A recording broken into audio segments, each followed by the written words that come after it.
Pemerintah harus sudah menambahkan atau menyisipkan jenis materi atau kurikulum mengenai pertanian dan ketahanan pangan, tidak hanya di tingkat sekolahan kejuruan, tetapi juga sekolahan-sekolahan swasta, sekolahan negeri, begitu ya, karena merekalah nanti yang akan meneruskan gitu.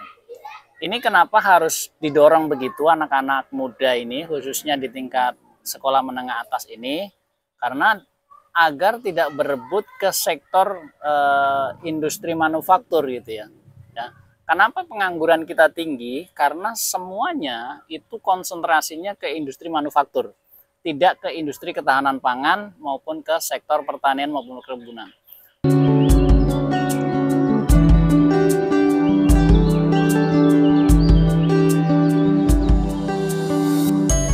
Waalaikumsalam warahmatullahi wabarakatuh. Baik, terima kasih. Perkenalkan, saya Rian, begitu ya. Kesehariannya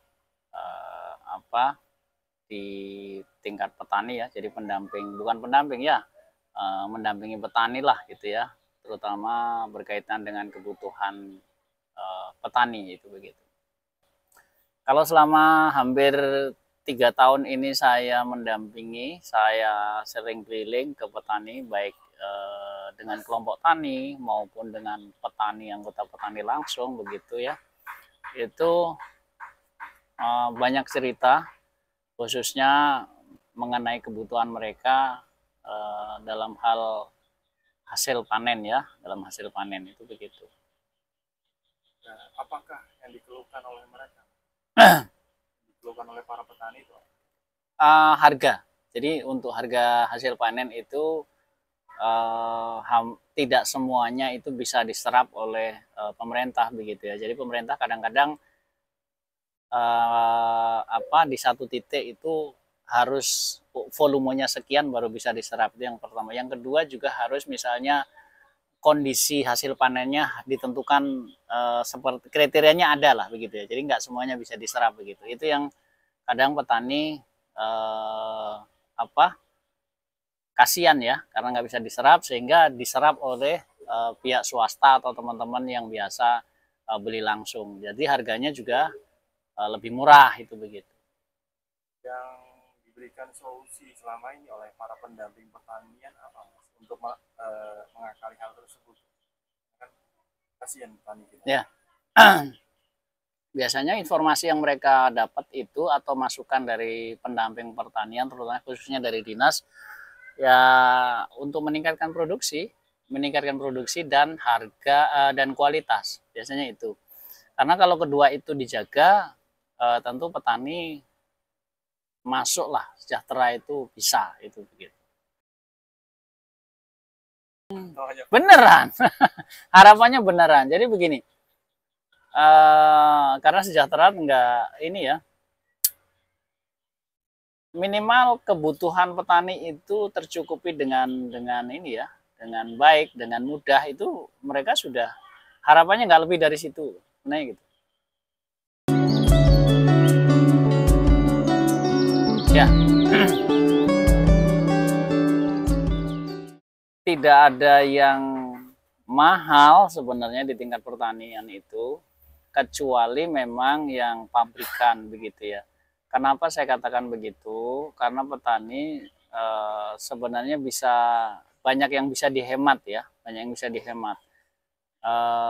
Terutama dari sisi pupuk begitu ya, maupun dari sisi proses pengendalian POPT-nya itu bisa dihemat. Dengan cara apa? Ya harus pintar-pintar gitu ya, karena ada PPL yang selalu mendampingi itu, dia akan mengarahkan hal-hal tertentu untuk proses penghematan itu begitu. Seperti apa Mas?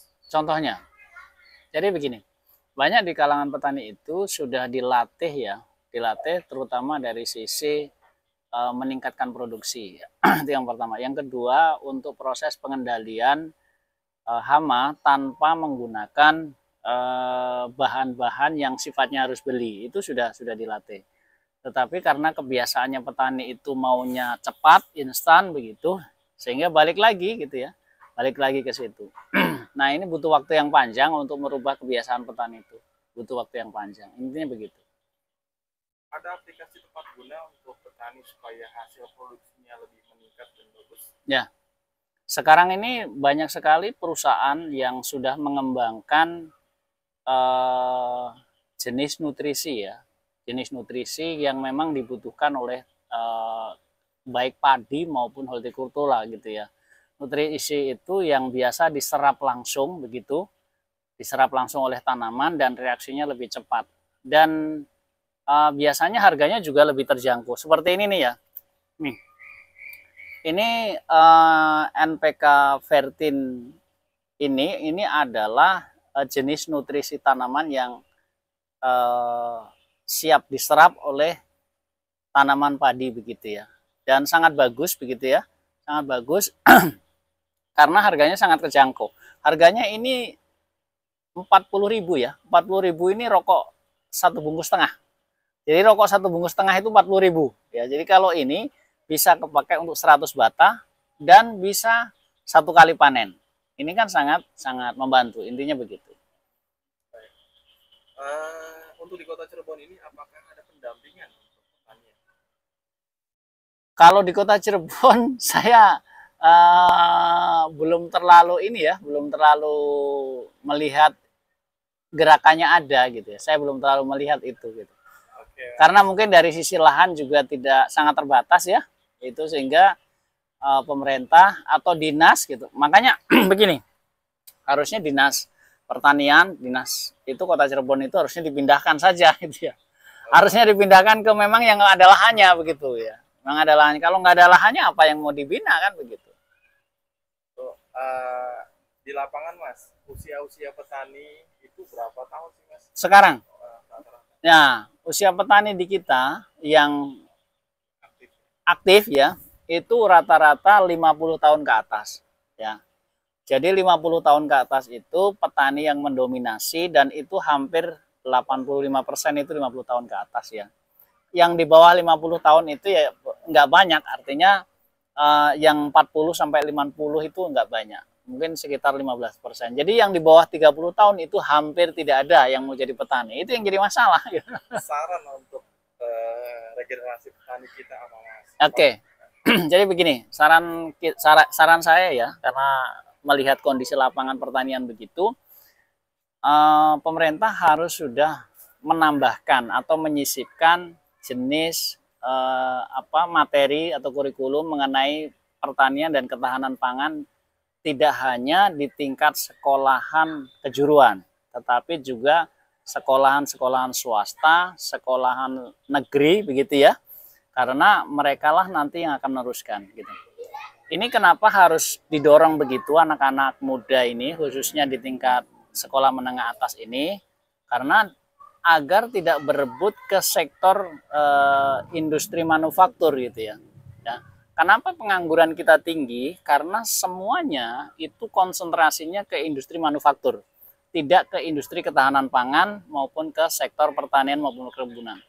Jadi nanti pemerintah harus sudah mulai memasukkan nih di tingkat menengah atas itu materi-materi baik yang negeri maupun swasta, tidak hanya SMK, itu mengenai ketahanan pangan, pertanian, itu harus ada materi tambahan. Kalau mau generasi kita ada penerusnya pertanian gitu ya, itu begitu. Jadi kesimpulannya, pertama petani harus apa dan seperti apa? Ya, jadi kesimpulannya begini. Petani kita pertama harus segera regenerasi ya, disiapkan. Yang kedua, informasi sebanyak mungkin terutama mengenai perkembangan di sektor pertanian itu harus sampai ke mereka, ke tingkat petani itu harus segera gitu ya. Kenapa tidak hasil pertanian kita nggak meningkat-ningkat? Karena pelaku pertanian kita itu adalah orang-orang yang di atas 50 tahun yang memang sulit menerima perubahan. Jadi kalau generasi ke bawahnya tidak segera dimasukkan, hati-hati kita bisa krisis pangan begitu ya. Krisis pangan karena tidak ada yang mau mengolah lahan pertanian. Pemerintah harus concern terutama di generasi menengah ke atas tadi, harus ada materi yang mengenai ketahanan pangan dan materi pertanian.